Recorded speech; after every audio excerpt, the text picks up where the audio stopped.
आपको बता दें कि पूरे मुल्क में कोरोना मुतासरीन की तादाद में रिकॉर्ड इजाफा हो गया है। गुज़िश्ता 24 घंटे में कोरोना के 49,931 नए मरीज हो गए। गुज़िश्ता 24 घंटे में कोरोना से 708 लोगों की मौत हो गई है।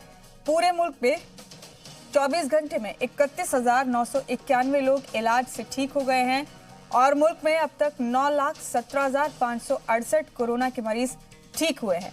पूरे मुल्क में कोरोना मुतासरीन की तादाद 14 लाख के तजावुज है। पूरे मुल्क में मुतासरीन की तादाद 14,35,453 हो गई। मुल्क में कोरोना के 4,85,114 एक्टिव केस हैं।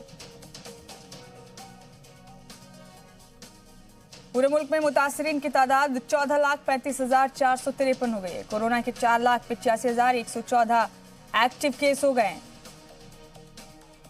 कोरोना वबा के हवाले से ये अहम अपडेट आप तक पहुंचा रहे हैं। गुज़िश्ता 24 घंटे का आदादोशुमार भी हमने आपको बताया और अब तक कुल कितने कोरोना के मामलात सामने आए मुल्क में वो भी हमने आपको बताया। पूरे मुल्क में मुतासरीन की तादाद में रिकॉर्ड इजाफा होता जा रहा है।